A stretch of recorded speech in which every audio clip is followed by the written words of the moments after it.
Bueno, en la clase anterior hablamos un poco sobre el tema de la escatología en general. Presentamos el plan de curso, en fin, nos referimos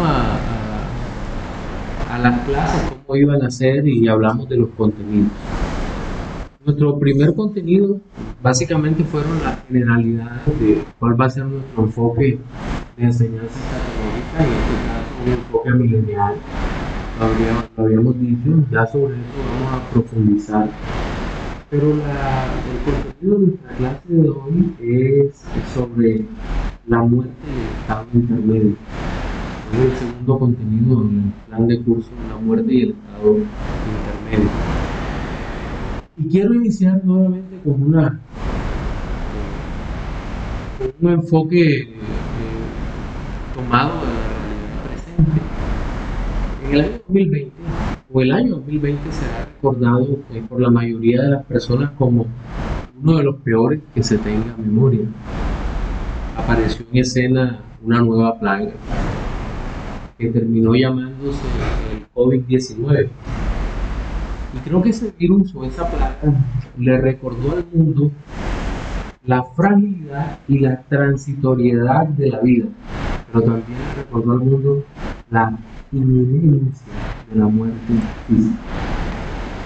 Eso es una realidad.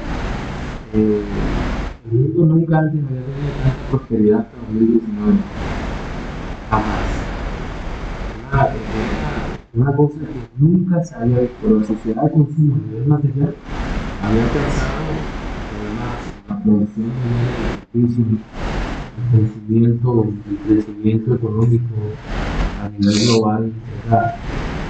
No había forma de compararlo con algo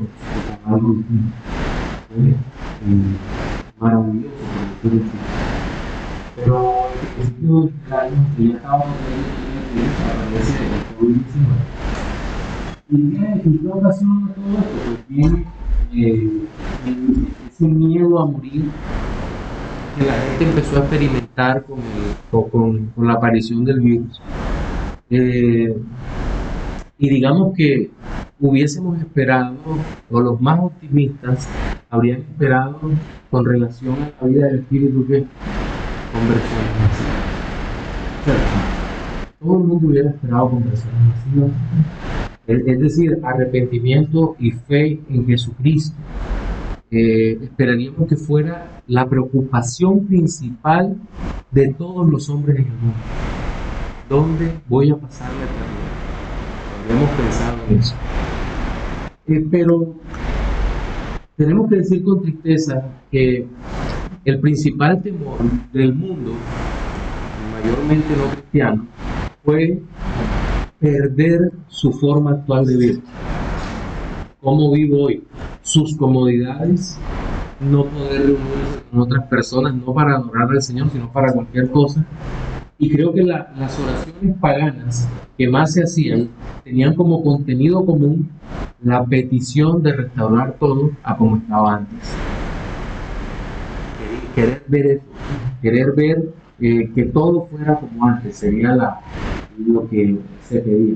Entonces la pregunta sería, ¿por qué seguir entonces viviendo como antes? Creo que los hombres impenitentes, les gusta la vida que llevan. Eso lo enseña la Biblia sobre la generación actual. A la gente le gusta la vida que llevan, y el máximo dolor experimentado ante la cercanía del fin de la vida es solo eso. No poder seguir existiendo como se existe ahora. Esa es la máxima preocupación de las personas. Pensar en la muerte no es para nada agradable, para nadie, ni siquiera para los creyentes. Con la muerte viene el dolor por la pérdida, la percepción del vacío, pues bueno, para los que nos quedamos, pues aquella persona no está más entre nosotros, y llenar ese espacio que deja a quien se marcha es imposible. No podemos llenar el espacio del que se fue. Queremos traer hasta nuestras almas los mejores recuerdos, y una vez estos aparecen, tratamos de perpetuarlos lo más que podamos, aunque esto podría ser peligroso, sobre todo cuando estas memorias no ayudan a seguir adelante en la vida. No obstante, el panorama sombrío es absolutamente distinto para el creyente. Y aquí sí hay una diferencia. Y me refiero tanto al que parte con el Señor como al que se queda. El primero de ellos, el que parte con el Señor, gozará desde el mismo instante de su partida del consuelo maravilloso y pleno del Señor Jesucristo.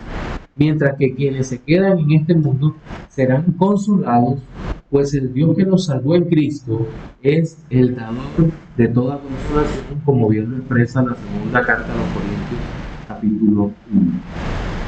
Entonces, ¿por qué debemos hablar de la muerte? ¿Cuál es la razón? ¿Por qué debemos hablar de la muerte? Hago la pregunta a ustedes.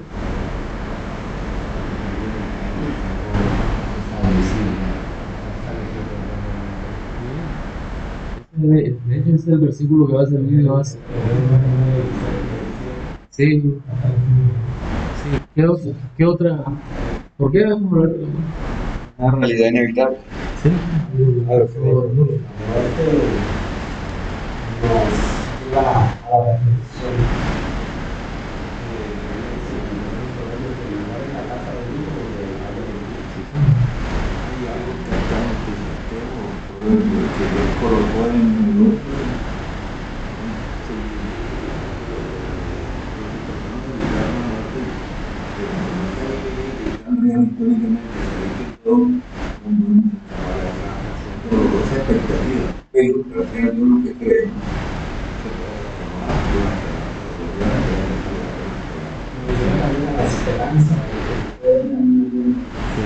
Pastor, y con respecto a eso, creo que la gran mayoría de cristianos, sin temor a equivocarme,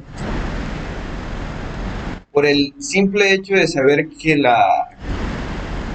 pasar de un estado de vida a muerte, obviamente para nosotros es algo que tal vez no nos llene de temor, sino de ansiedad, porque es algo que obviamente nadie ha vivido. El que está hoy día en vida no sabe cómo será la muerte. Es decir, creo que la mayoría de cristianos preferiría, antes de morir físicamente hablando, esperar la segunda venida de Cristo. Que Cristo venga y como dice la Biblia, que los muertos en Cristo resucitarán primero, etcétera, etcétera. Pero creo que en ese orden de ideas, el cristiano ha preferido que Cristo vuelva. O sea, no pasar por la muerte, sino que Cristo venga. Pienso yo que la mayoría de cristianos han pensado de esa manera, por el simple hecho de que, como no sabemos cómo será esa transición de la vida a la muerte, como que prefieren el evento de que Cristo regrese.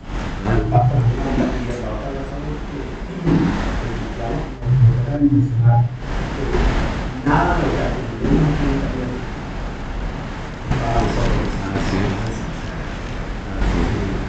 algo natural, pero eso, esa pregunta que tú haces nos permite a nosotros reflexionar cómo vamos a vivir el mundo. Cada quien trata de aferrarse a la vida personalmente y esto y lo otro, y hasta no discutiendo, porque eso instintivamente somos animales. Cada quien trata de vivir en dolor a la muerte, porque tenemos que vivir porque inconsciente e inconscientemente, porque si el consciente no lo hace, invita a una Y de hecho, ¿cómo estamos para vivir el mundo? y de hecho, ahora mismo lo veía justamente en lo que estaba leyendo, en la teología de Berkov, que hay un argumento sobre la universalidad del sentir de que hay una vida después de la muerte. Y eso es cierto, en cualquier tribu tú llegas y aunque crean en los antepasados, que crean en los espíritus, crean en lo que quieran creer, la visión universal es que hay vida después de la muerte. Sí, algunos llegan a ese, y de eso hablaremos ahora. Ahora, después de la caída nosotros tenemos que, desde la caída todos los seres humanos van a morir. En el mundo únicamente 2 personas no murieron, hicieron el traslado hacia la eternidad. De hecho, C.S. Lewis, en su libro El peso de la gloria, dando un discurso a los jóvenes justo antes de enfrentar a Alemania en la Segunda Guerra Mundial, él dice, apoyándose un poco en la filosofía, pero Luis era genial. Y Luis utiliza un argumento, dice, mire, el 100% de los humanos vamos a morir. Lo único que cambia es el tiempo. Sí, y en este caso la guerra es inevitable. Sí, sí, todo, excepto cuando el Señor venga y los que estemos o estén en ese momento puedan ser levantados. Sí, nuestro texto va a ser Hebreos 9:27, creo que todos lo sabemos de memoria. 9:27. Y así como está decretado que los hombres mueran una sola vez y después el juicio. Y después mueran una sola vez y después el juicio. Pero creemos que también al fin de la historia, como habíamos dicho, muchos justos seremos o serán, depende de cuál sea nuestra condición. Si estamos muertos, seremos levantados y llevados con el Señor, y si estamos vivos, partiremos con el Señor. Bien, pero para nosotros, para el creyente, hay esperanza. Y como decía Jonathan, pues todos tenemos como un profundo deseo de no pasar por la muerte física, pasar ese umbral que, por cierto, casi siempre viene acompañado del dolor. Elemento de santificación como de reflexión profunda para el que no lo es.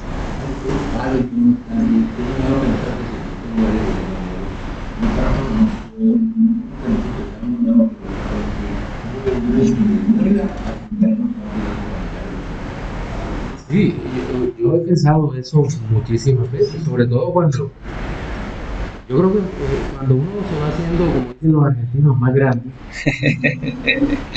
a no decir más bien, definitivamente como que esa reflexión se va incorporando a tu pensamiento mayormente. Yo antes de los 40 años no pensaba mucho en la muerte. Pero cuando empiezas a pasar el límite, vienen a tu mente frases bíblicas como he consumido la mitad de mi vida. Tremendo.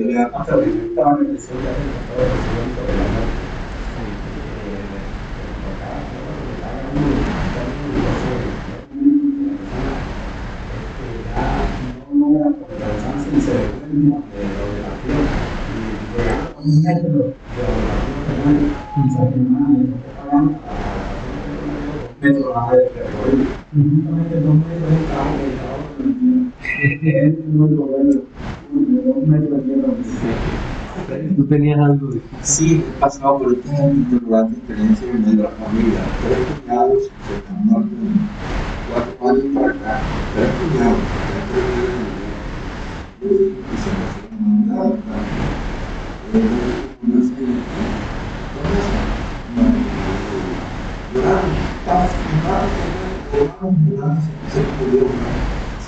Se murió con el Señor, si se murió con el Señor, ¿qué le hace?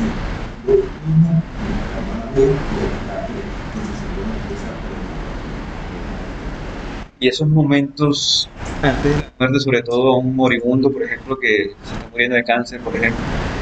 Tuve una tía que murió en el 2018, 19, de cáncer. Y ella le decía a mi hermana, sobrina, no me quiero morir, tengo miedo, no me dejes morir, no me dejes morir. Sí, porque obviamente ella duró, su vida no fue cristiana, y ella sabía que si se moría no iba para el cielo. Obviamente mi hermana le predicó el evangelio, yo tuve la oportunidad de predicarle, pero yo estaba en Medellín en ese entonces. Pero por teléfono le prediqué, pero mi hermana me decía, Jonathan, a ella se le veía el temor de morir. Y me cogía y me apretaba, sobrina, yo no me quiero morir, ayúdame, yo no me quiero morir. Y ella le dijo, yo solamente le prediqué el evangelio. Ahora, vamos a entrar en ese tema de nuestro primer aspecto a tratar es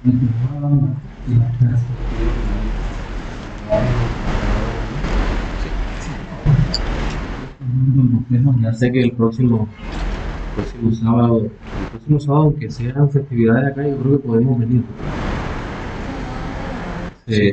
Pero sí creo que podemos venir, aquí creo que no hay problema.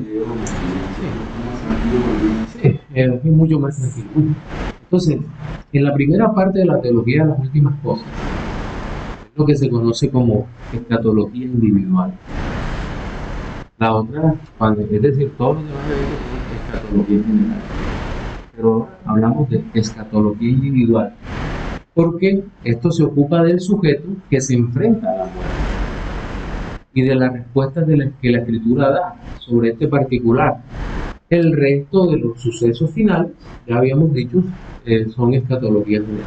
Pero toda la asignatura que estamos viendo es solo una introducción a la escatología, porque sobre esto hay volúmenes y volúmenes sobre el tema de la escatología. Primero, ¿qué encontramos frente a la muerte? Pues el hombre tratando de ignorar la realidad de la muerte. El hombre vive de espaldas a eso. ¿Por qué? Porque si le tocara enfrentarse, o cuando le toca enfrentarse a la muerte, pues se da cuenta de lo terrible, de lo duro que es la muerte para él, para enfrentarse ante lo que no puede ganar. Es imposible para el hombre tratar de vencer a la muerte. Pero a mí lo que me causa una profunda impresión en el alma es que dentro de esa manera de ignorar la realidad de la muerte aparecen las celebraciones folclóricas y su visión directa del hombre. Vamos a hablar, por ejemplo, de nuestra actualidad, Barranquilla, con las festividades que vienen. De la muerte, hablando del COVID, en fin, tratamos de poner en perspectiva todo esto. 2 años sin celebraciones de carnaval para los no creyentes. Pero lo que vamos a hablar es el anhelo por poder participar de eso. Pero usted se ha puesto a analizar cómo empieza y cómo finaliza esta fiesta. Se burlan de la muerte. El disfraz de muerte ese que es muy popular de los huesos con la guadaña, la parca de la que hablaba la Odisea y todos los relatos de la novela desde la prosa ática. En fin, se trata de burlar de la muerte en ese sentido, la ponen como algo feo, como algo horrible, como algo débil, ¿cierto? La personalizan, porque la muerte no es una persona, es un evento, un suceso, pero no es que una muerte y a la gente, nada de eso, como muchas veces. Entonces digamos que los carnavales, los disfraces, las festividades tratan de burlarse de la muerte y pasarla bien. Pero no solo de estas actividades, sino podemos hablar de otro tipo de fiestas que se acercan peligrosamente a lo oculto. El Día de la Bruja, que es Halloween, es otra de ellas. O en México, la celebración de lo que ellos llaman Santa Muerte. Eso es totalmente horrible, grotesco, pero es la forma como el hombre sin Dios expresa su frustración frente a la muerte. ¿Cómo trata de ganarle? Yo me burlo de ti. No creo que sea tan así. ¿Y qué decir de los rituales funerarios actuales de muchas personas? A mí me aterra, no sé qué me da cuando va pasando un sepelio y va la música puesta a sonar. De todas clases de música, incluso en el mismo cementerio cuando veo grupos musicales o mariachis, cuando veo artistas, cuando pasa esto a mí en lo particular me aterra porque digo, ¿cuál es la perspectiva que tienen frente a un hecho tan serio, tan doloroso como la muerte? ¿Qué es lo que está pasando? Y lo que pienso es eso, se trata de disfrazar el olor con los perfumes. ¿Recuerdan en la antigüedad lo que hacían con los cadáveres para que no olieran? Los que podían hacerlo lo cubrían de mirra y otros componentes sobre las vendas. ¿Se recuerdan? En el primero y antes del primer siglo se vendaban los cadáveres y se necesitaba mirra para que se confundiera el olor a la muerte, a la descomposición que estaba ocurriendo. Era cubierto con eso. Entonces, yo creo que el perfume de hoy es un poco la festividad, el tratar de matizar lo que está sucediendo con estas expresiones musicales. Hasta ¿qué tan cierto es que supuestamente hay un grupo de judíos que cuando nace una persona lloran y cuando mueren supuestamente festejan la muerte porque van para el cielo? ¿Es cierto eso? Que hay una rama de los judíos que... Yo he escuchado eso, pero no es los judíos, no hay indígenas. Las canciones que yo escucho hace mucho tiempo. Pero no sé. Pero los judíos no. En la Biblia no encontramos eso. No, ni siquiera en la tradición. Exacto. No, tampoco que en la tradición judía. Sí, porque ellos tenían una visión mucho más correcta de la muerte de los seres. Siempre puse en duda esa versión que en la Biblia yo no encuentro eso, y en la tradición tampoco. Hay un duelo tan dramático, creo que en Japón y ciertos países orientales ambos han sido ante la muerte se festejan, gritan como cualquier cosa. Siempre nos han gustado, siempre nos han gustado, pero un emperador viejito por allá, lloran por él, creo que hacen eso cuando no llega el tiempo. Lloran de una manera no sé si tan sincera o el miedo a la muerte o qué. O el pueblo que están reverenciando la muerte en la tragedia que es la muerte.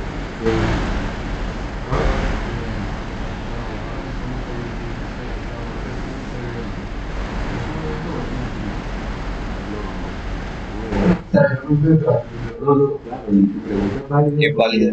Porque yo entiendo que, a ver, muchos años normales, no es cierto que los segundos, por decirlo así, están relacionados con la muerte. Digamos que ese domínio que el Señor nos dejó de ese poder, todas las religiones paganas tienen ese acercamiento hacia la muerte de la perspectiva espiritualista o espiritualista, pero no es un estilo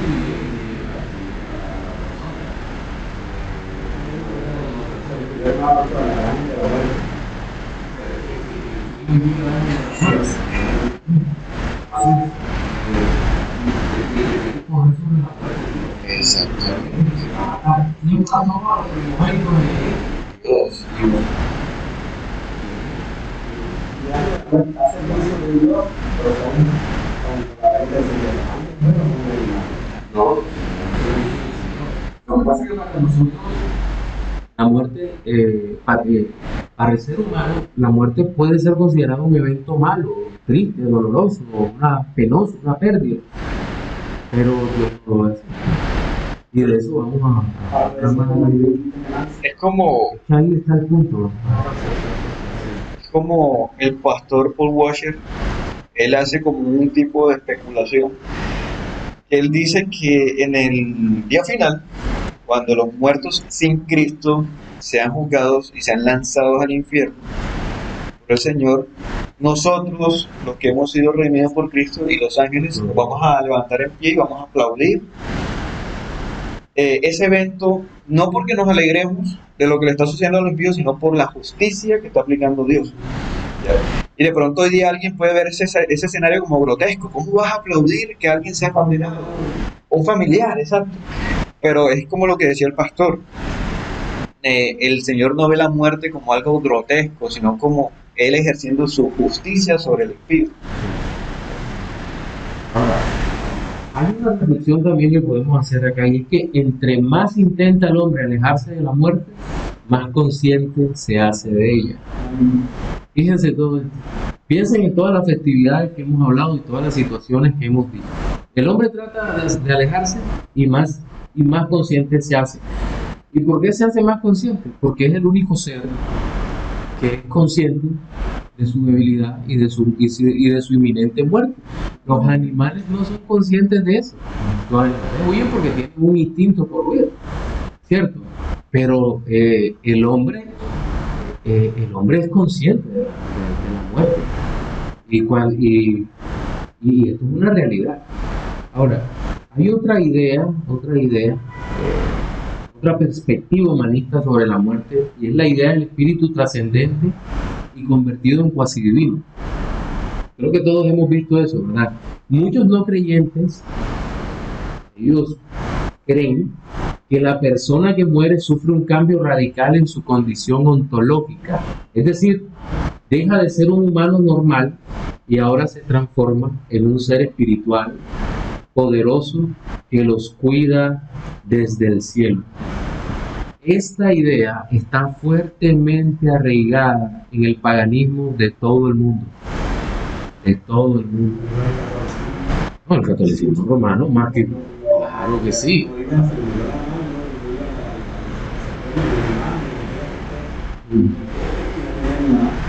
Sí, esto es, sí, hay una extraña fe, una credulidad más bien, de que no, el que trasciende ahora está en tal parte.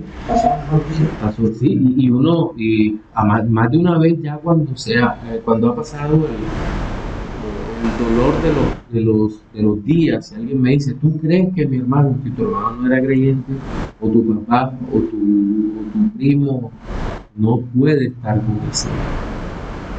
Y hay gente que, no, pero ¿cómo así? Si no, la Biblia dice esto, y no está escrito aquí. No hay un cambio. Recordemos que cuando hablo de ontológicamente es el ser, lo que es. Entonces no puede haber...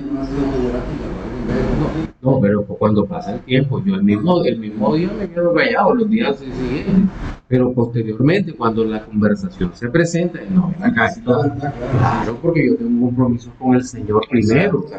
Sí, ese es. Entonces, este es el punto. Ahora, si ustedes se acuerdan, esto, cualquiera diga, no, pero eso es un rezago de una cultura demasiado desarrollada, que no entiende lo que realmente está sucediendo. No es un rezago. Vayamos a decir, ¿quién recuerda Ghost, la sombra del amor? Ghost, el fantasma del amor. Patrick Swayze, él lo asesinan y luego regresa. Y el protagonista asesinado, ya en forma de fantasma, se manifiesta para atrapar a su propio asesino.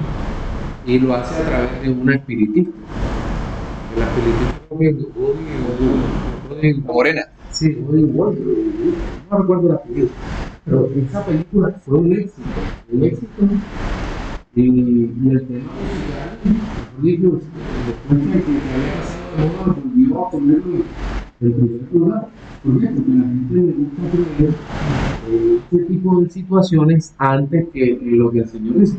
Pero a los que nos gusta la ficción, por ejemplo, la saga de Star Wars, los Jedis son unos seres en la película capaces de regresar del más allá para enseñar a los mortales los otros secretos de la fuerza. Entonces, no solo es de culturas muy paganas, estamos hablando de escritores que ganan millones de dólares vendiendo sus libros y escribiendo guiones. Entonces, es una idea arraigada en el corazón del hombre pagano que no conoce al Señor. Sí, ese es otro punto también, otra visión humanista. Todas estas ideas son rechazadas de plano en la Biblia porque Dios prohíbe a los vivos consultar a los muertos. ¿Por qué? Yo creo que hay una sigla, como dice, una sigla con ese, no sé, sí, la parábola del rico y Lázaro, seguramente nos tocará volver sobre ella. Pero es evidente que no puede, pero Dios prohíbe porque el que ha muerto ciertamente sigue existiendo, no ha dejado de existir, y ese concepto lo veremos ahora. Los espíritus de los hombres solo pueden trascender si son salvos por el Señor Jesucristo antes de morir. Es la única manera de trascender. Y una vez que trascienden a la vida eterna en Cristo, es imposible que se comuniquen con este plano de la humanidad o de la eternidad. Porque están en comunión con Dios. O sea, Samuel. yo creo que nosotros somos un demonio. Sí. Porque por todo y falla lo que dice, en fin. Y no es solo eso, es una biología de la erudición conservadora de la iglesia,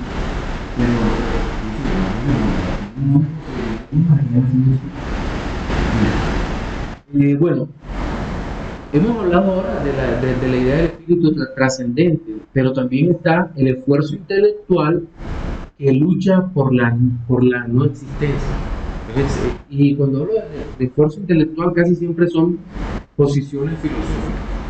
La primera que lucha simplemente por hablar o matizar la muerte o no tener en cuenta la muerte es el existencialismo con relación a la muerte.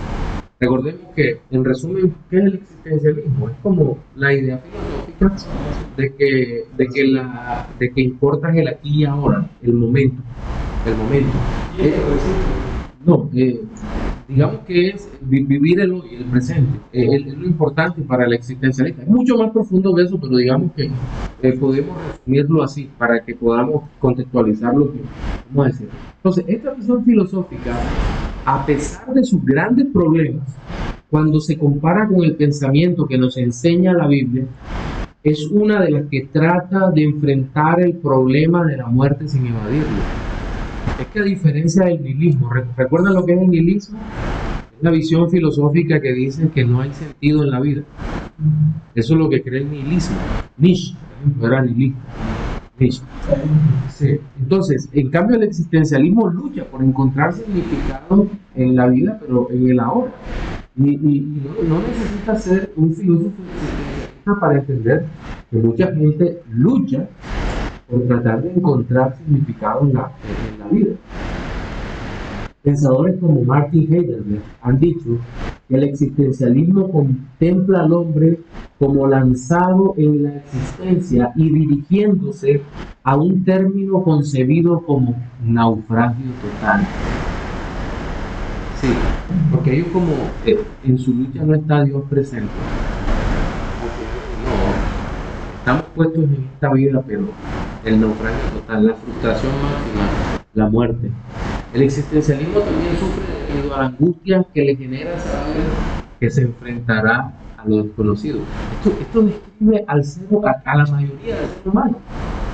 Vivo ahora y después no sé. Como decía alguien, la vida y el pecado, la vida de pecado es como una tarjeta de crédito. Gasta ahora y paga después. Eso es cierto. Así es.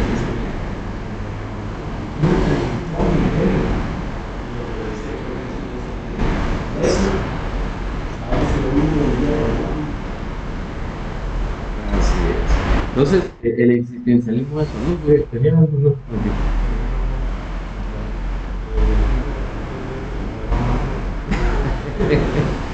Sí, es verdad.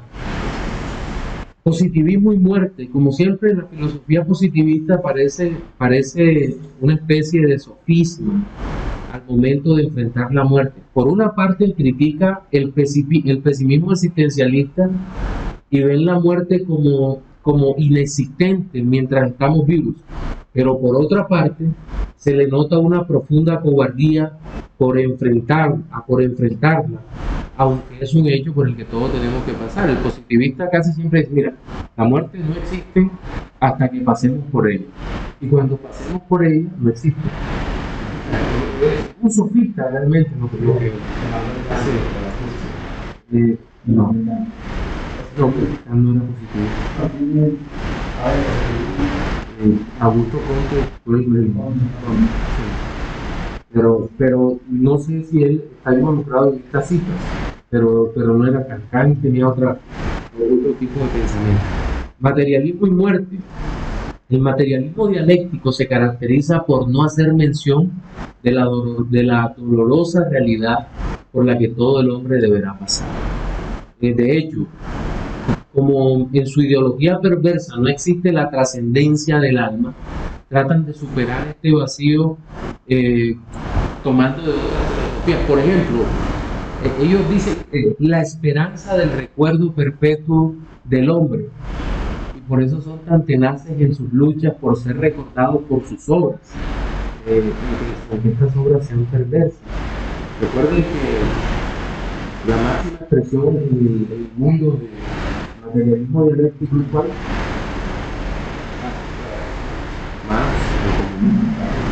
Claro. En la antigua Unión Soviética, hubo un origen más filosófico que más. sí, de hecho, Sobre el arte, lo mental, yo creo que va cada vez derivando más en esa visión tan perversa, pero digamos que más es el que integra todos esos pensamientos de hoy. Pero, ¿qué les decía? Por ejemplo, no sé si ustedes se han dado cuenta, sobre todo cuando uno ve documentales de la antigua Unión Soviética o de Corea del Norte, que hay una actitud de preservar la memoria de los líderes muy fuerte de los partidos de Lenin. Por ejemplo, la red de Lenin estuvo preservado muchísimo tiempo en los edificios de Kremlin, en Moscú, los mismos soviéticos tomaron distancia del pensamiento de Stalin, que era un más intelectual, de por sí es más perverso, pero Stalin era un más brutal, era así como simple, porque ahí recursos necesarios por la misma. la obra de Oscar, la representación del gran hermano, estaba encantado de todos los lugares, ese ideal comunista. Aunque fíjate, el tema de 1924, en ese libro de Orwell, él no describe exactamente el régimen comunista, pero el régimen comunista es eso. Pero más bien Orwell describe todo sistema totalitario. Y es que todo sistema totalitario va a tener la tendencia al control. Todo. Solo que el comunismo es la tapa de todos los regímenes en ese sentido. Pero si tú te das cuenta, ahí, hoy en día, regímenes de derecha hicieron confinamientos estrictos durante la epidemia del COVID. Totalmente, no sale nadie de derecha. Entonces tú dices, ¿cómo así? O sea, el que tiene el poder quiere controlar. Pero la observación es válida. Pero volviendo al tema de los países, de los países de izquierda, en Corea del Norte no han visto las estatuas del padre fundador de la nación Kim Jong-un, y el hijo y todo, tratan de perpetuarse en la memoria. Pero eso de nada sirve porque el sufrimiento de ellos, el tener que dar cuentas al Señor, es una realidad que aparece. Pero ¿qué pasa entonces con la posmodernidad y la muerte? El tiempo que vivimos ahora, porque todavía no se ha definido o no se sabe si la posmodernidad es un periodo de tiempo o es una filosofía. Yo creo que tiene algo de algo. No, es una negación de la filosofía, porque no hay un objetivo claro, Todo es un sincretismo de todo. Pero pensemos que la posmodernidad no es un movimiento uniforme en el que podemos creer que es fácil rebatir. El principal problema de esta filosofía, por llamarla de alguna forma, es que no tiene identidad como las otras, pero lo que sí vemos es que su legado cultural y su legado social y político es un legado de muerte. ¿Por qué? El aborto, por ejemplo, es un legado de este periodo y de estas personas. El aborto se presenta como un derecho de la mujer en donde el no nacido no tiene ningún derecho. La eutanasia es hecha para matar a los que más necesitan ayuda, a los que requieren cuidados paliativos fuertes. Todo lo anterior nos hace percibir a los hombres de hoy como impregnados con el pensamiento de la muerte, pero sin haber resuelto el problema de lo que sucede más allá de la vida.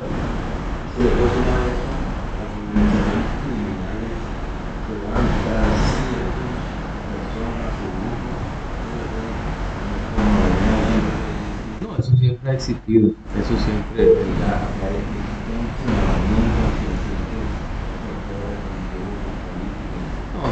ese tipo de persecución siempre ha existido. Y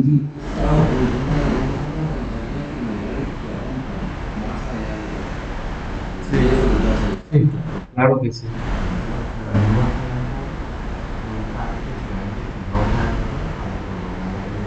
Sí.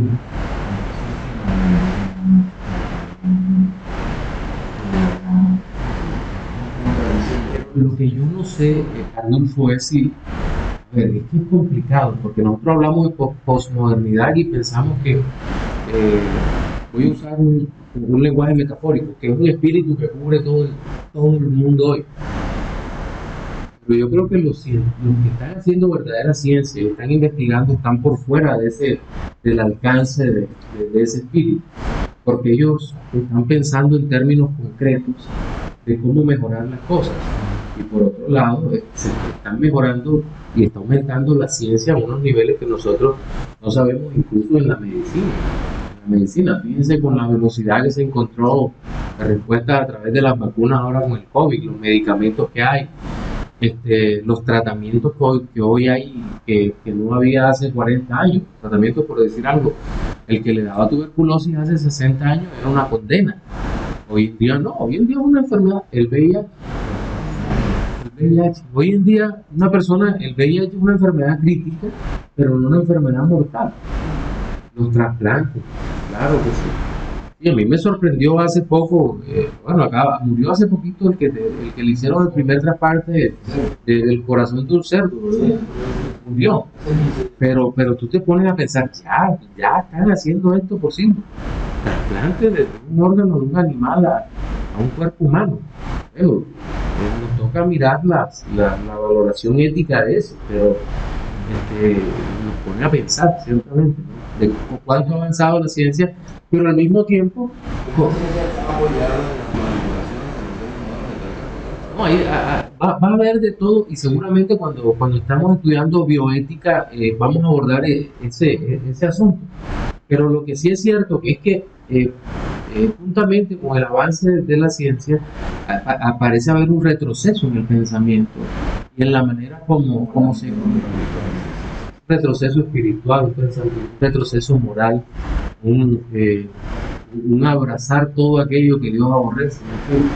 Y no es exclusivo desde el pensamiento posmoderno, solo que en este tiempo parece ser que es como un terreno más fértil para que todas estas cosas terminen y hagan más daño. Es lo que me parece. ¿Inquietudes hasta acá? Bien, entonces vamos a hablar ahora lo que la Biblia dice sobre la muerte. Hemos visto ahora las perspectivas humanistas, pero en segundo lugar vamos a ver qué enseña la Biblia sobre la muerte. Bien, el origen de la muerte. Muchos han tratado de decir, no, la muerte siempre ha existido. Pero ¿qué dice la Escritura sobre eso? Dos textos nos pueden ayudar. Voy voy a leer en la Biblia de las Américas, Génesis 2:17, que dice: pero del árbol del conocimiento del bien y del mal no comerás, porque el día que de él comas, ciertamente morirás. Y Génesis 3:6 y 7 dice: cuando la mujer vio que el árbol era bueno para comer, y que era agradable a los ojos, y que el árbol era deseable para alcanzar sabiduría, tomó de su fruto y comió. Dios dio a su marido que estaba con ella, y él comió. Entonces fueron abiertos los ojos de ambos, y conocieron que estaban desnudos, y cosieron hojas de higuera, y se hicieron delantales. Bien, lo que primero observamos, bueno, ubiquémonos en Edén, con todas las implicaciones que tiene Edén. Pregunto, ¿qué era Edén?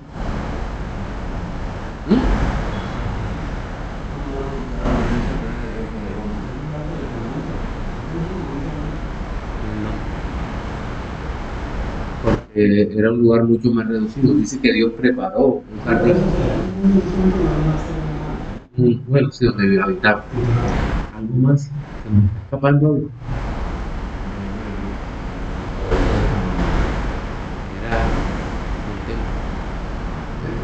Era un templo. Un templo en donde Adán se presentaba como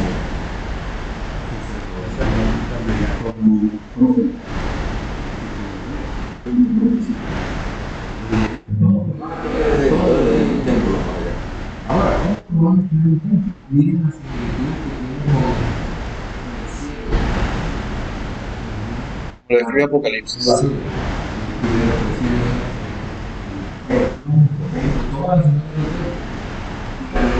Estaba en el templo, acá, un templo en ese sentido. Toda la gloria de Dios en el templo.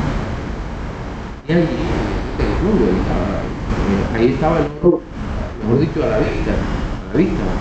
Adán era supremamente rico, solo que él no sabía que era. Pero ahí estaba, o tal vez era muy consciente de su riqueza. Entonces, Dios le da órdenes a Adán. Tú puedes comer de todo árbol, pero de este árbol no vas a comer. Este es el pacto de oro. El sumo sacerdote del templo estaba sujeto a un mandato que Dios había dado. Pero ¿qué pasa? Luego en el texto que leímos, Génesis 3:6 y 7, Adán desobedeció y murió. ¿En qué sentido murió? Sí. Entonces, este es un sentido espiritual, y en eso estamos de acuerdo. Bien, murió físicamente, pero empezó a morir, ¿cierto? Pero hay otro tipo de muerte que aquí no percibimos de inmediato, pero que es así. La muerte eterna, que es ejemplificada a través de la expulsión del templo. Toda la presencia de Dios. Es expulsado. Esa es la muerte.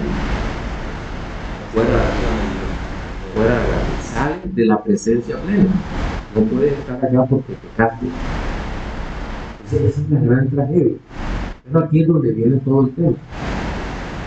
Entonces, la profundidad del efecto de la muerte en la humanidad.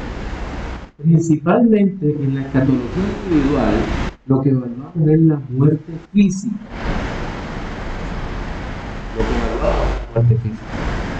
La muerte eterna es evaluada en la escatología general, en la condenación.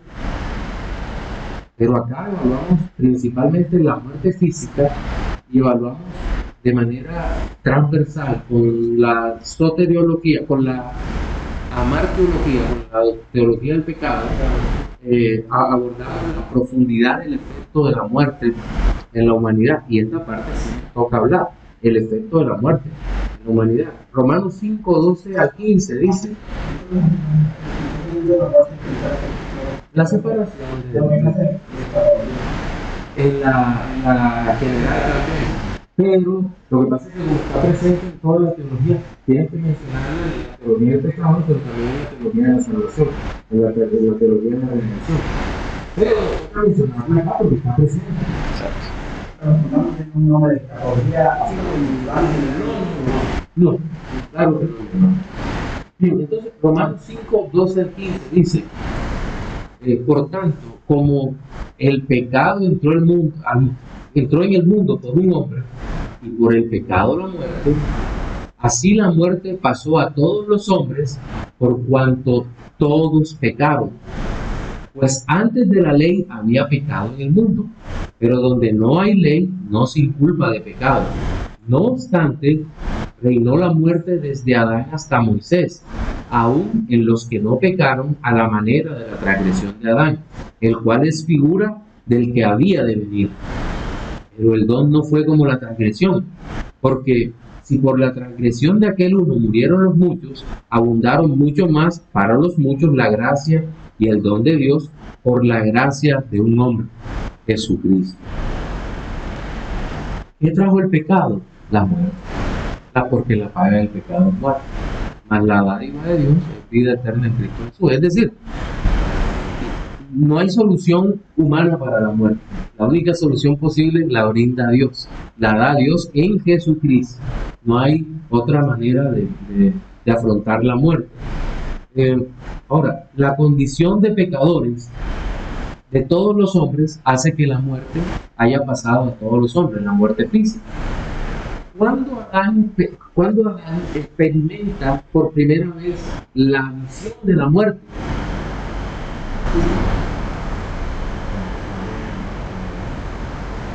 cuando Caín asesina a Abel.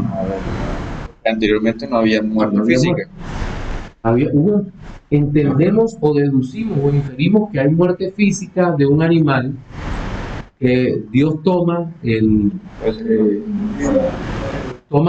los viste de pieles. Lo más probable es que sea un animal acepto en el sacrificio. Dios mismo presenta ese sacrificio. Es lo que nos permite ver cuando aparecen en escena todas las leyes ceremoniales. Dice, y entendemos el sacrificio, cómo lo presenta delante del Señor el Cordero. Es decir, creemos que Dios se proveyó, como le muestra a Abraham, a sí mismo de Cordero para hacer el sustituto. Dios lo cubre a Adán. Pero en esta parte, volviendo al tema, es la primera vez que Adán se enfrenta a la realidad física de la manera más dolorosa posible, a través de la muerte de un hijo que es asesinado por otro hijo. Uno es el asesino. Imagínense el corazón de ese padre. El hijo asesina a su otro hijo. Terrible lo que está ocurriendo en el seno del hogar, en el seno de la primera pareja. La muerte se presenta allí, se presenta como una personificación, recordemos. Se presenta allí, sufre, y luego Dios mismo lo consuela, ¿cierto? Ahora, no sabemos si ya Seth había nacido, es probable que no, pero sí, tal vez habían nacido las hermanas. De hecho, Caín toma una para formar toda aquella generación perversa, pero Seth es el sustituto. Dios provee ese sustituto y consuela de alguna manera de la muerte de su hijo a Adán. Ahora, más adelante en el mismo capítulo 5, pero ahora en Romanos 5 del 18 al 21 dice: así que como por la transgresión de uno vino la condenación a todos los hombres, de la misma manera por la justicia de uno vino a todos los hombres la justificación de vida. Porque así como por la desobediencia de un hombre los muchos fueron constituidos pecadores, así también por la obediencia de uno los muchos serán constituidos justos.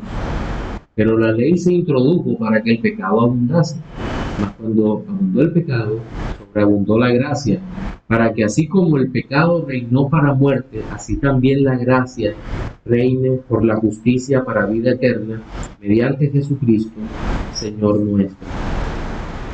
Bien, entonces aquí en esta parte nosotros vemos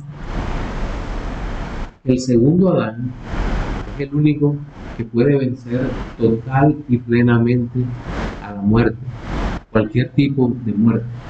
La muerte espiritual porque nos acerca a Dios, la muerte eterna porque nos da la seguridad eterna de salvación en Él, y la muerte física porque fue el único que se levantó para no volver a morir.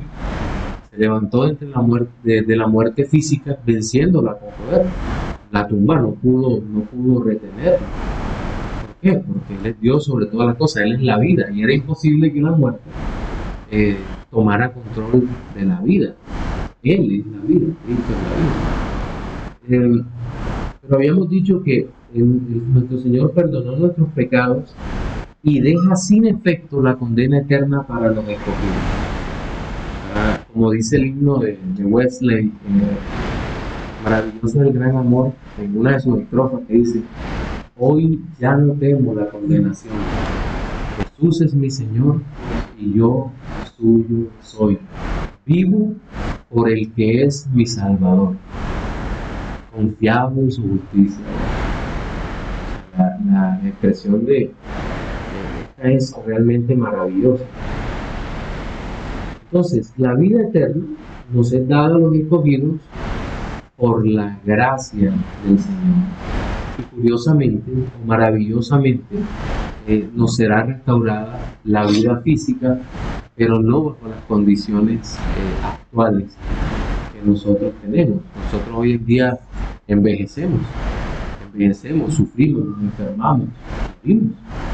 Para que en la glorificación voy a tener pelo otra vez. Y yo también. Claro que sí. Nuestra vida será gloriosa desde todo punto de vista. Yo no sé si a ustedes les ha pasado, y creo que hay momentos en que somos como más conscientes de eso, que nos levantamos y de pronto decimos, sobre todo en los días previos al cumpleaños, y decimos: acá han pasado tantos años y parece que hubiese sido ayer que me pasó tal cosa, ¿cierto? Sí, como esa percepción de lo cercano, de lo corto, de lo corta que es la vida en todo. Hay veces que son momentos agradables, por ejemplo, cuando uno está celebrando el aniversario de bodas con la esposa, y de pronto está cenando o está en algún lugar con ella, y de pronto viene a la mente: oye, ¿te acuerdas aquel día que todavía éramos novios, que estábamos pasando por tal parte? Y dice la esposa: sí. No es como el cuento de los ancianos, que dicen: ni me acuerdo de eso. Yo creo que uno como creyente disfruta de esos tiempos, de los buenos momentos, pero indudablemente te dan una perspectiva como rápida de que en realidad la vida es muy corta, que pasa a una velocidad, sobre todo nos pasa con los hijos, ¿cierto? Cuando uno está, de pronto ya está mayor y le toca vivir el grado de un hijo, el grado profesional, y de pronto uno dice: bueno, esta chiquitica no era la que yo llevaba al colegio o al jardín infantil e iba brincando por ahí sí, y mal peinada, porque ese día me tocó peinar a mí. Porque la mamá estaba enferma o alguna cosa, o atendiendo al otro niño, o qué sé yo. Y se pone uno a pensar en toda esa serie de situaciones, y tú dices: muy, pero muy corta, pasa muy rápido. Sí. Vamos a descansar unos minutos mientras voy, compro agua y eso, y nos vemos ahorita. Por favor, no se vayan todos. Bueno, seguimos entonces en nuestra segunda parte de hoy. Ahora hemos visto el tema de que la muerte física es el tema del cual se ocupa la escatología individual, pero que la escatología general se va a ocupar de la muerte eterna. Pero creo que lo debemos tener claro. Bien, en todo caso, Cristo soluciona ambos problemas.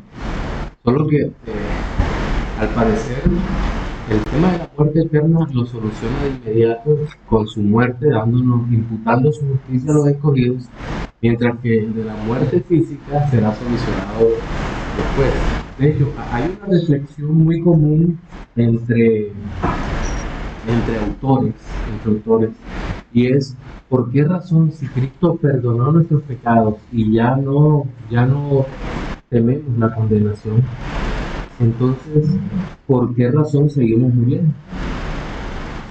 Yo creo que algunos se han hecho esa pregunta en este tiempo, y el hecho es de que la respuesta completa no la sabemos, no sabemos por qué, pero entendiendo por la Escritura que Dios es bueno, que Dios es justo, que Dios es misericordioso, entendemos que el propósito por el cual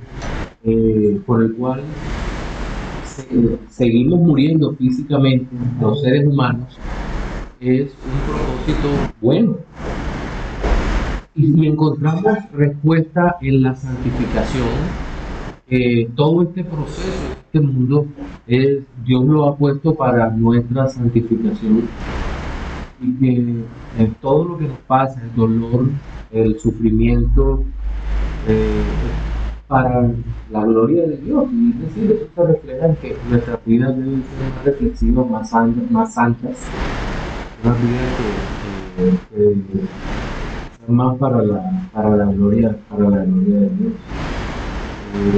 Porque creo que es muy peligroso también cuando hay una especie de teología de la felicidad. Todo es, una vez se llega a Cristo, todo se enfoca como una vida ideal, pero desde el idealismo secularizado. Entonces, vivir bien en este mundo y vivirse bien con el único consigo de vivir bien. Es decir, ausencia de dolor, ausencia de carencias, ausencia de todas aquellas cosas que la Biblia no le llama mala por sí. Hace una mala situación económica, porque hay la carencia de dinero, porque pasa algo mal.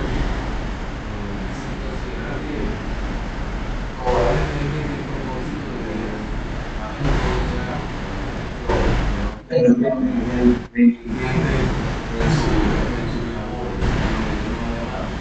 pero de hecho, ustedes están usando el caso de carencias para fortalecer nuestro carácter, pero siempre, a ver, es que tiene otro problema. Casi siempre pensamos que Dios lo hace para hacer de nosotros mejores personas, y no es así.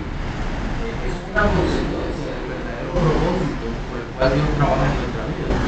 Porque lo que Dios está haciendo con todo eso es buscar su propia gloria. Y como consecuencia de su gloria, podemos llegar a ser mejores personas para la gloria de Dios. ¿Hay alguna inquietud hasta ahora? Lo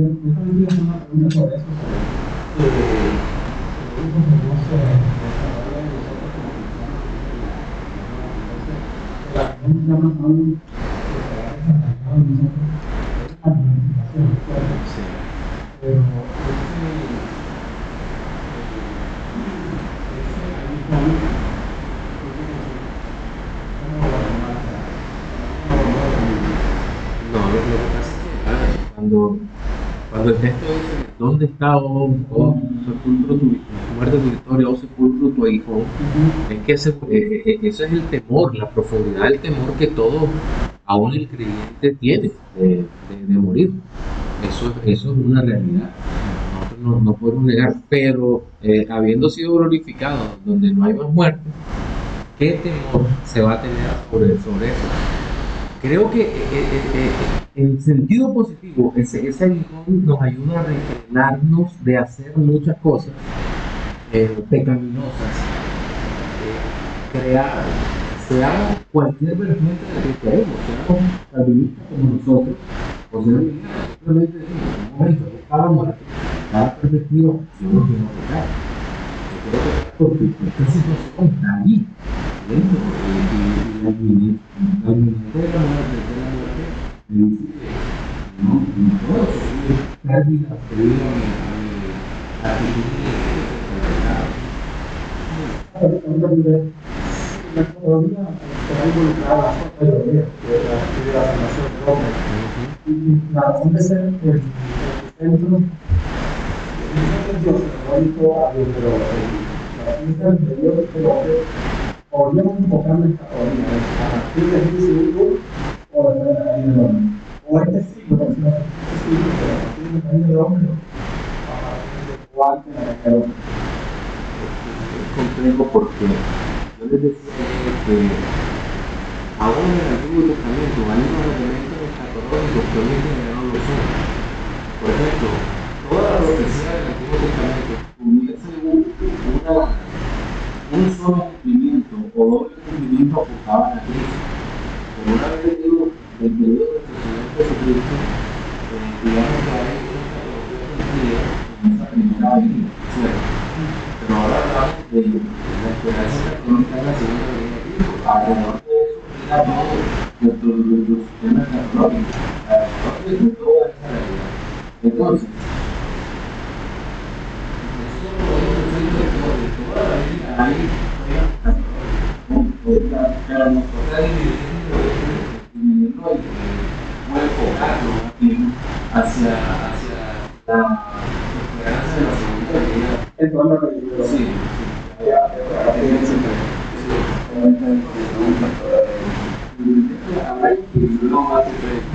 Parte en el sentido de lo que se habla del miedo a la muerte, de que eso da más gloria a Dios, que ahora la representación de los mártires, el sacrificio de los mártires ahora contra su vida, mirar el sentido de elevación de cómo eso da más gloria a Dios al deber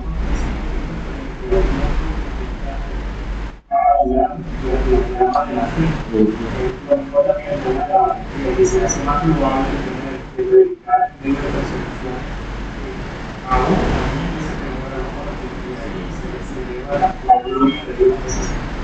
Yo creo que, como me decía el pastor amigo, eso es tan cierto que cuando tú tienes que tomar decisiones para la gloria de Dios, hago esto, no hago. Algunos de ellos estaban predicando en un lugar y él sabía que si era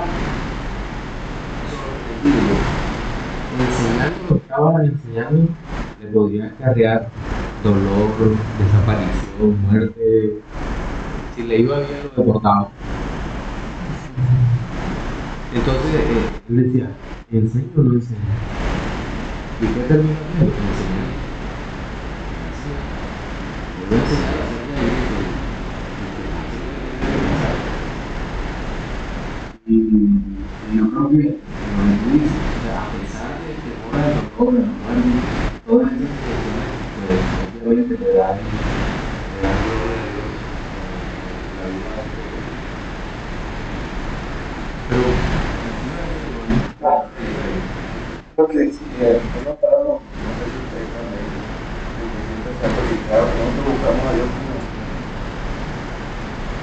una egoísta, para la muerte, ser bendecido. Buscar ya no me importa la muerte, la enfermedad, esa muerte, la tragedia, el dolor, esa sacrificio de liberación. Para eso, digo yo, que por eso es una perspectiva personal. Buscamos a Dios para que nos salvara.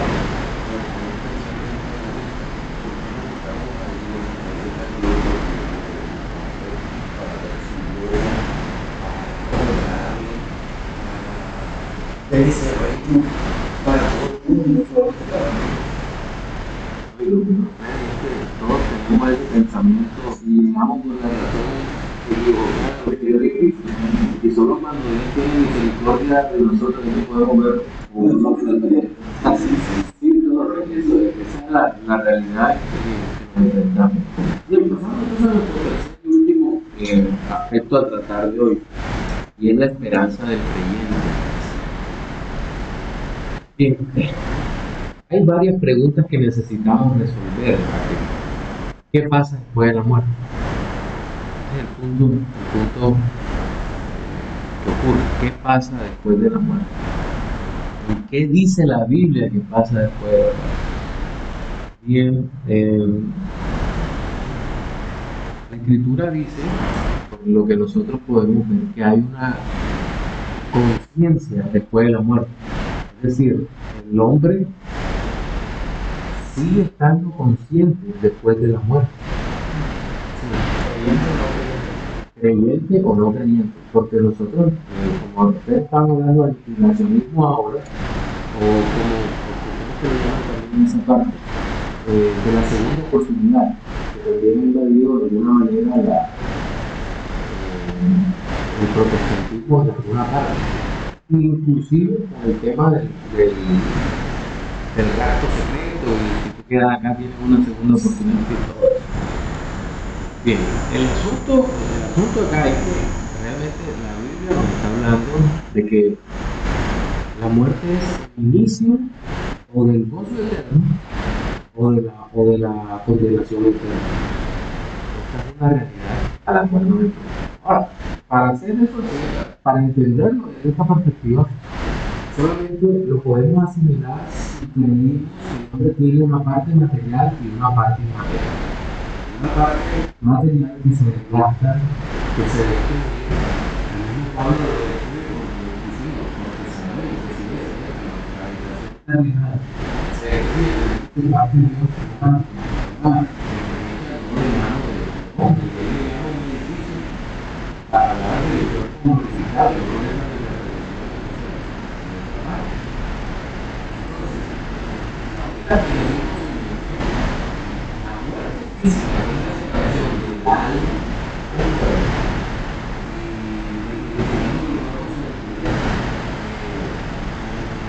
alma sigue viviendo de manera consciente, experimentando el gozo o tristeza, sufrimiento eterno o alegría inmensa eterna en la presencia de Dios. Pero es una realidad a la cual vamos a enfrentar.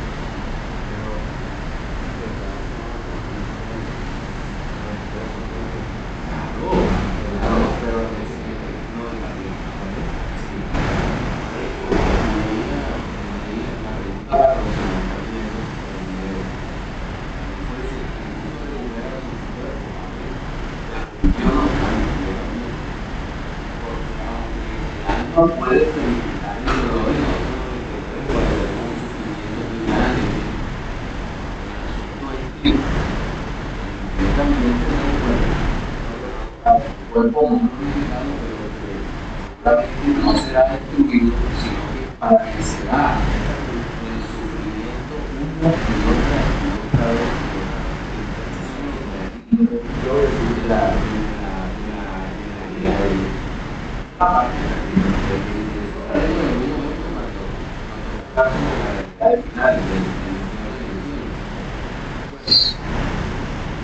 al final de la vida como la conocemos, muchos lo enfocan como algo natural que tiene que ocurrir.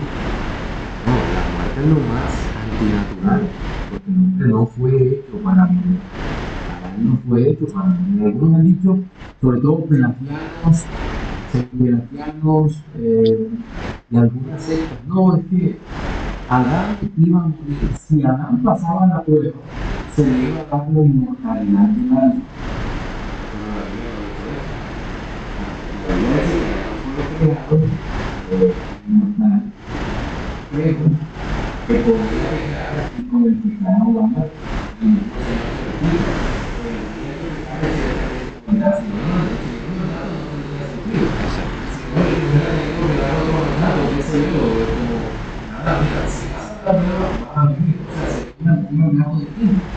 positivamente le está diciendo que morirá si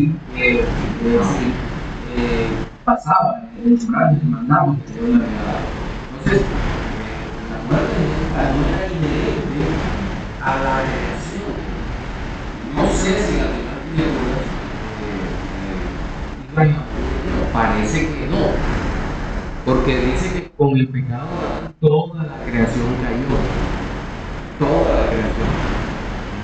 Como dice Romanos 5, toda la creación fue sujeta a la muerte.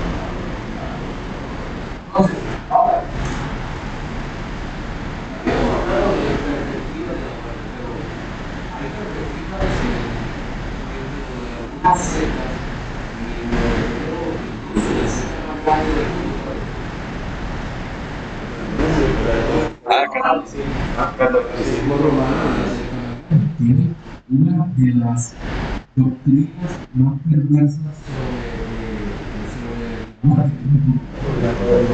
Sí.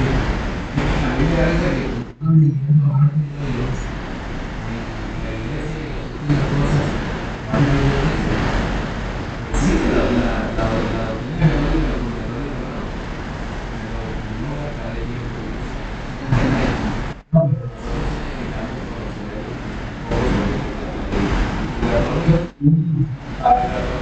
Una especie de antesala del infierno, la purga, y luego sube a los cielos. Y esa no es la idea, esa muy distinta de la fe, pero no le puede ser dogma católico. Sigue siendo tan encarecido católico, que sigue creyendo, yo soy eso. Acusan un texto de la Biblia porque lo usa 15 que dice porque nadie puede poner otro fundamento que está puesto cuál es el fundamento. Y si sobre este fundamento alguno modificar el oro, plata, piedra preciosa, madera, gracia, la obra de cada uno será manifiesta, porque el día declarará que sobre el fuego será revelada, y la obra de cada uno cual sea, el fuego la probará. Si permaneciera la obra de alguno que sobrevivió, recibirá recompensa. Si la obra de alguno se quemare, él sufrirá pérdida. Y si bien él mismo será salvo, aunque siga en el fuego. Solo estoy hablando de la calidad de obra que se hace para el Señor. El creyente hace para el Señor. Según la oportunidad, un invento católico normal, pero hay una versión protestante de la policía. La versión de la segunda oportunidad. Sí, también es para vivir, ¿no? Sí, la versión de la segunda oportunidad está una parte de lo que doctrina. ¿En qué sentido? Porque yo creo que incluso toman de esto como que el segundo Pedro, que él predicó a los espíritus encarcelados, ¿se acuerdan? Sí, que los infiernos. Algunos dicen que el Señor fue al limbo, no recuerdo cuál, el limbo lo dividen en dos.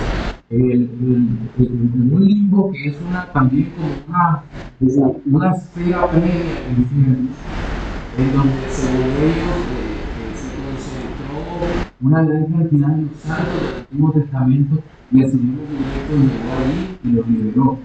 Y esa idea vino hace años un predicador aquí y abrió las puertas a una iglesia y predicó eso y la gente preguntando. Sí, el otro es infantil, de los niños no bautizados, pero eso es pensado. No, todo eso es ciencia ficción. Cuando ellos hacen lo de la inteligencia, Claro, recibo de una versión de la ignorancia.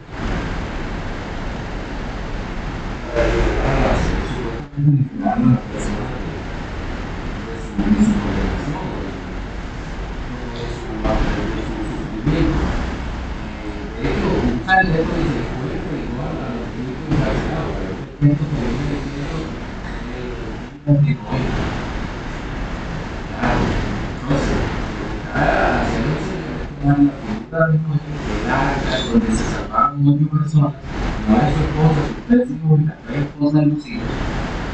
Y cómo el mundo ya pereció por su propia maldad.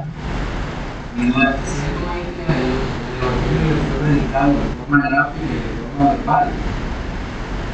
El área de salvación es esta, y que no es el área de salvación hasta que aquí no hubo segunda oportunidades. Aquí hay otros que llegaron a decir que el Señor le predicó a aquellos que se arrepintieron durante el último momento. La Biblia no dice que en esa generación, en ese mundo, se salvó nadie, ¿no? Cuando la primera gota de agua tocó el suelo, ese mundo estaba dejado, no había espacio para la gente. Lo más interesante es que la Biblia enfatiza que Dios fue el que cerró las puertas de la relación. Y después fue el que la abrió. Entonces nosotros lo que vemos es una oportunidad, y les había hablado ahorita del premilenialismo dispensacional pretribulacional, en donde se cree que hay una segunda oportunidad porque un pacto secreto, y entonces el cristiano que no estaba bien con el Señor, eso es un rezago de pietismo, pero bárbaro, y de legalismo monumental. La gracia es la gracia y punto. El que es alcanzado por la gracia no verá condenación. Entonces, tú no puedes clasificar a cristianos. Es verdad que hay cristianos que, obviamente, son mejores cristianos que otros, pero tú no puedes clasificar a cristianos de más sanos y menos sanos. Eso no existe en ninguna parte de la escritura. Este es menos sano y este no.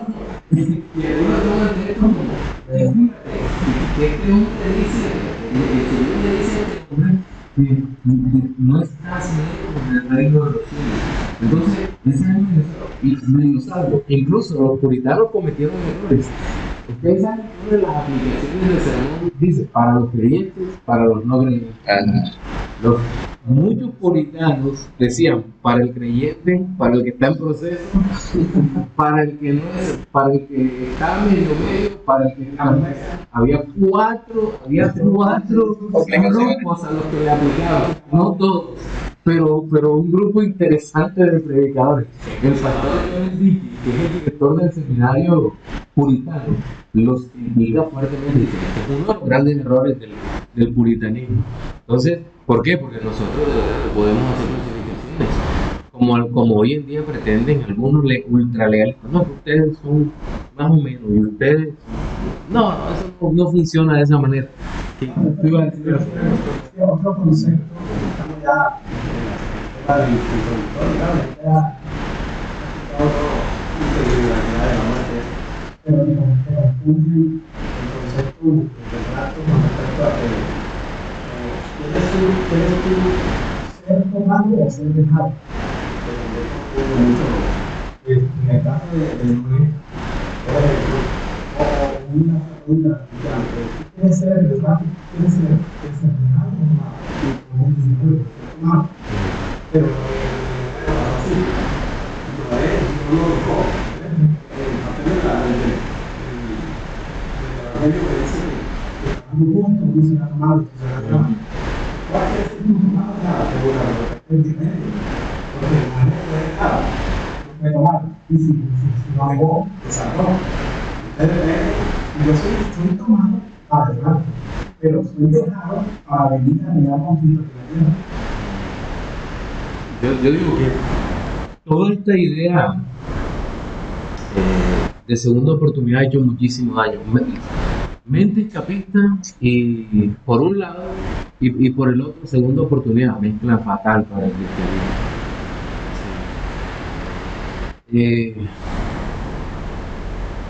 ¿Ustedes han escuchado también hablar de el sueño del alma? Sí.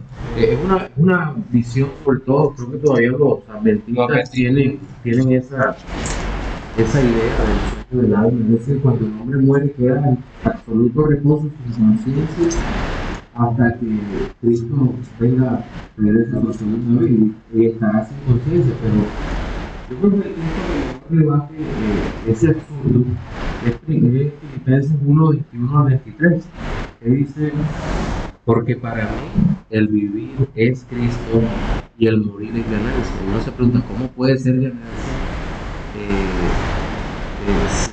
si vas solamente a descansar y estás haciendo una obra tan importante como la de Pablo? Pero Pablo no se queda ahí, sino que sigue, dice, mas el vivir en la carne resulta para mí un beneficio de la obra, no sé entonces responder, porque en ambas cosas estoy teniendo deseo de partir y estar con Cristo. La muerte del creyente es asociada con el estar con Cristo, y luego añade, lo cual es muchísimo mejor.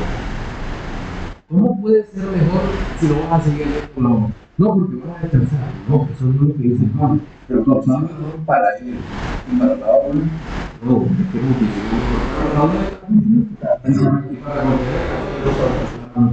Pues sí.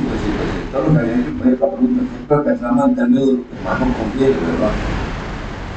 Creo que Pero creo que Pablo mismo lo dice. hasta y María.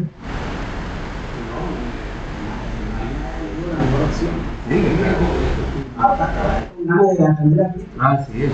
Entonces, tampoco una respuesta de esperanzadora para el vivir, solo una conciencia, una vida completa en la presencia del Señor. No, ya habíamos hablado un poquito sobre la lo hace bien. Continuamente mandado, y yo simplemente lo bajaba de su existencia. Porque la gente que es el pecado, la muerte, al ser Disculpen el paréntesis, no sé si lo rebate a lo que les hablando. Pablo, por ejemplo, en otra ocasión dijo,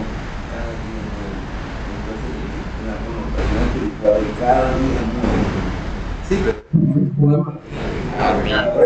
Al yo. por eso hay que explicar ese modelo con respecto a este.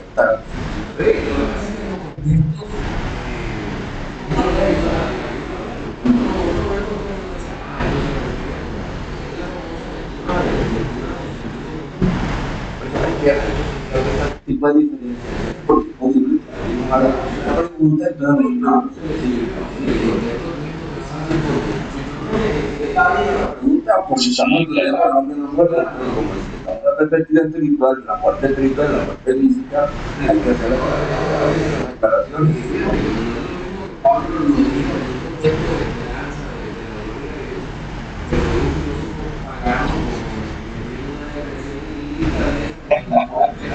Obviamente. Entre uno y otro. Entonces, el aniquilacionismo no sería justo. De hecho, en Apocalipsis 20, del 11 al 15, se nos habla del juicio, ¿verdad? Del juicio ante el gran trono blanco. ¿Y qué dice? Que no fue allá escrito en el libro de la Biblia, fue arrojado al lado del fuego. Y entendemos que el lado del fuego no es una referencia a la no existencia, sino una referencia al activo justo que Dios derrama sobre aquellas personas que no han creído en el Señor. Ahora, ya para finalizar, la muerte del creyente se caracteriza por una visión inmediata de la gloria de Dios, mientras que el impío se caracteriza por el sufrimiento inmediato. De hecho, hay varios puritanos que usaron la misma frase. El punto del infierno, cualquier cosa que gozase en la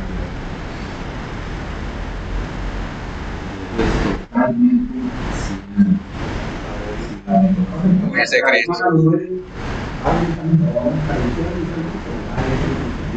Yo creo que empieza a aparecer los errores de la condenación eterna, aunque no sé exactamente en qué nivel, porque todavía está la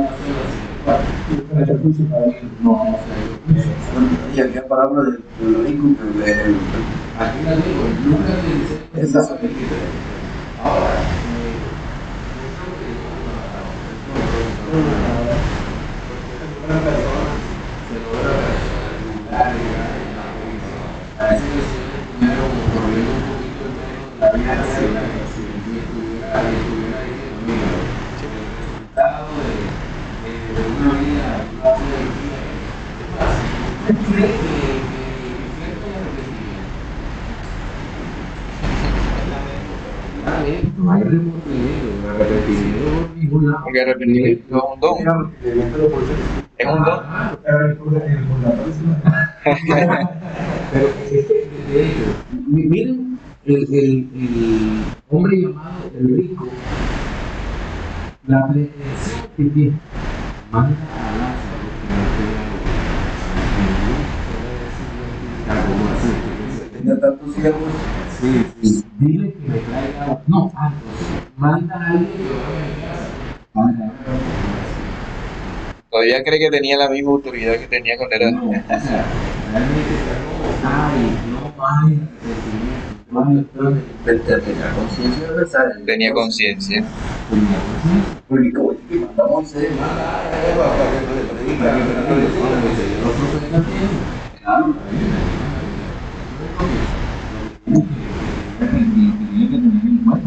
Y mirar desde esta La perspectiva. sobrina advertencia previa. Sí, señor. Entonces, sí, igual.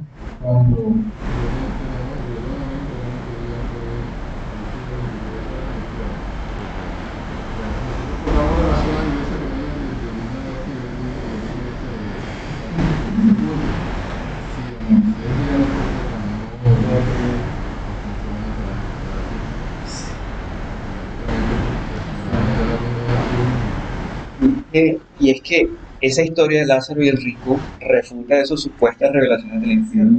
Porque supuestamente la intención de aquellos que tienen la revelación del infierno, supuestamente son enviados por Dios para predicar. Pero entonces, ¿dónde queda el evangelio?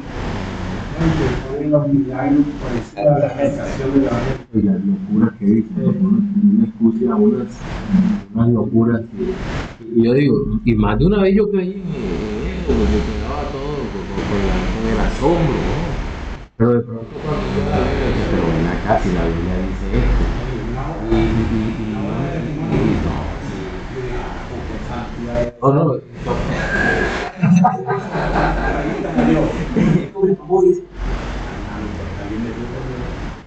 no, queda uno como pensativo, ven acá, como así, como decía, ese siervo ha dicho cosas hasta que no están en la Biblia.